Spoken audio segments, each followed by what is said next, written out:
A is one massive stockpile for young talent. We've seen so many big money moves materialise from those who have developed from the depths of France, and players going on to smash it at the biggest stages. A player who's smashing it at the moment has already made his big move in his career, and it was to big money spending Chelsea.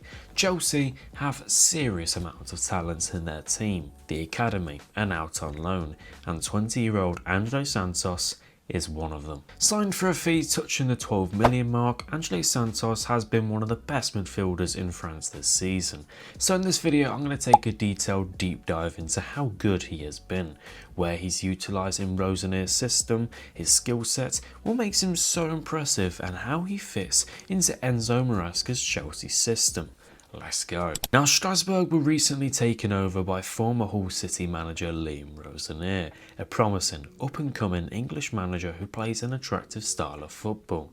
They currently sit 9th in the table, 5 points behind 6th, and without a loss since November. And you can probably imagine who has been an instrumental part of that. The box-to-box, all-round complete midfielder, the type of midfield profile that any manager would enjoy in their football team. Strasbourg set up in a 4-2-3-1/4-4-2.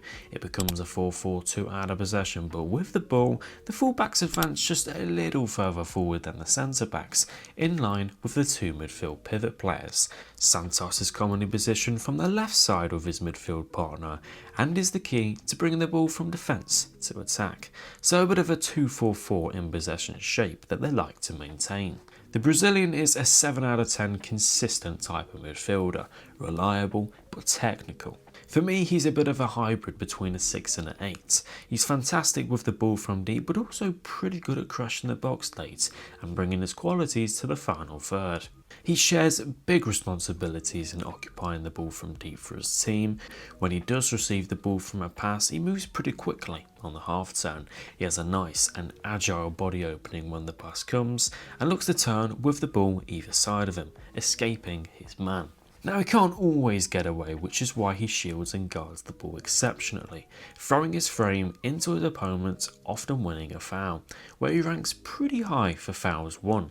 And if he doesn't need to use this, then that probably means he's executed the pass quickly and into a forward man. He can release passes from deep very quickly when need be. He's not the type of midfielder to hold onto the ball for longer than necessary, which is good. This is very handy in tight spaces when he's being suffocated with the press, as he can arrange his feet and body positioning without any big worries. I think in the future I'd like to see him use this but to his advantage, keep that ball just a little bit longer, then orchestrate a quick pass forwards with his skill and speed potentially taking an opponent away from his past destination. But it's important to stress that he should continue to keep his game simple, which he does, but there are plenty of midfielders out there that aren't as press resistant as him and tend to overcomplicate passages of play. So it's fair to say he's a mature footballer. When he's occupied with the ball higher up the pitch after they've finished building from the back, Santos maintains the same ease to his game, especially in his progressive passes. He's a clean passer. He can play it quickly with one touch, but with time he likes to drag the ball to his right side so he can angle a pass forwards to his man. Side-footed execution with good weight and good speed.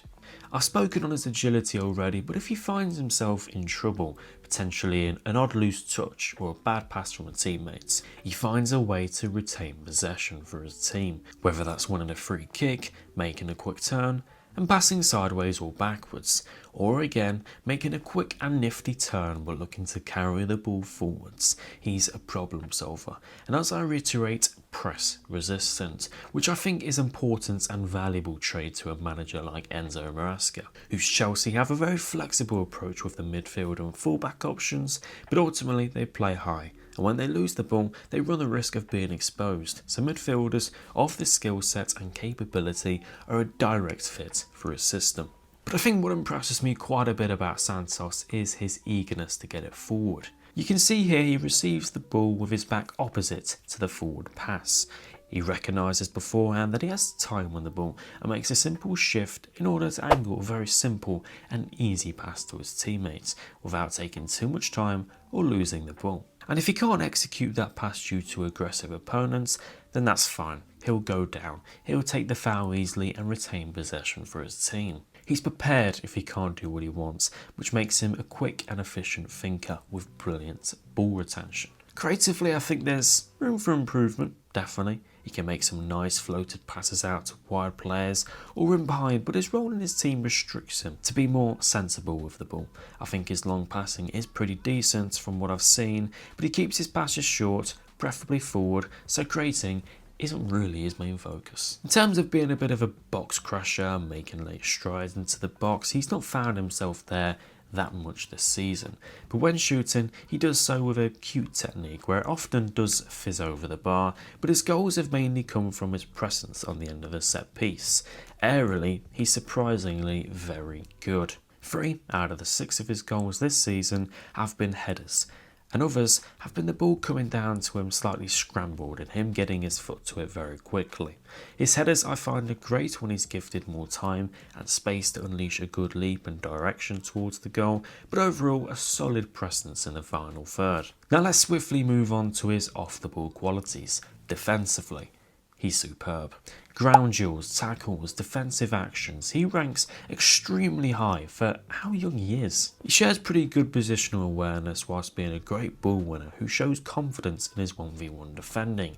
When being taken on, he stands off, then swoops in with ease. He sweeps up play nicely in general and is a tidy player all round. But he doesn't give too many fouls away despite being able to be aggressive and intercept the ball pretty well. He anticipates, pounces and drops in before looking to move forward, what feels like instantly. And for a player who wins so many fouls, you'd maybe suspect that maybe he gives away some fouls, he's a little bit reckless. He's not. When watching Strasbourg's 2-1 loss to Nice away in November, he was tracking the movement constantly of Nice's right centre midfielder, marking.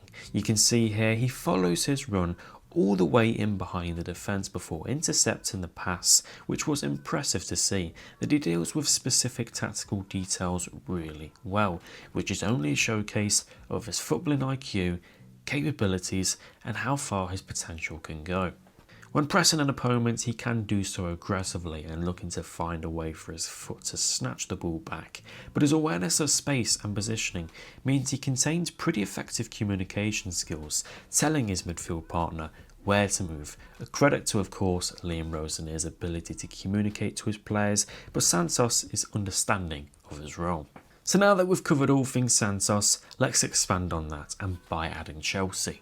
Now Chelsea have a good range of midfielders: Caicedo, Lavia, Enzo, Dewsbury-Hall, Nkunku without unknown, Caicedo, and now Santos. So how does he fit in? Well, let's deconstruct that. Caicedo is Chelsea's best performing midfielder, their starting DM that also plays right back, so he can invert and pair with Lavia in possession.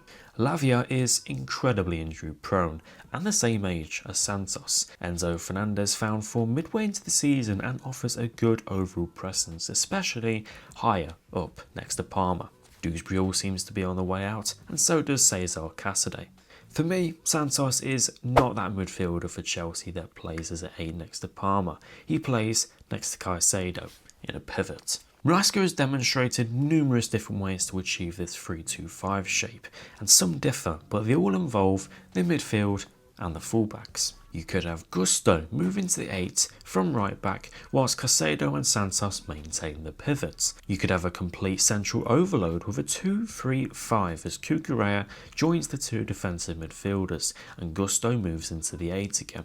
Gusto can also do this from left back too, so you can squeeze in Reece James when fit. If you'd like Lavia, Caicedo and Santos all on the same pitch, then Caicedo can come inside from right back, pushing Lavia and Santos that little bit wider, having 3 exceptional players from deep.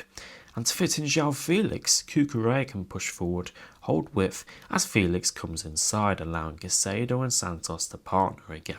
Enzo Fernandez could also be on the same pitch as the 3, as again Caicedo inverts and Enzo just moves forward. There are so many different variations of this that I could go through. There are weaknesses to some, of course, but the point is Santos would be an excellent addition to Chelsea's squad and starting 11. For me, he partners Caicedo in a pivot in possession, but with him in Chelsea's squad, he gives Maresca another tool to his flexible approach play at Stamford Bridge. Another quality loan could be really beneficial for Santos at 20 years of age, but his potential is sky high and will prove to be a worthy pickup from Chelsea's ownership group. Thank you for watching today's video. If you did enjoy, make sure to smash a like and subscribe to the channel.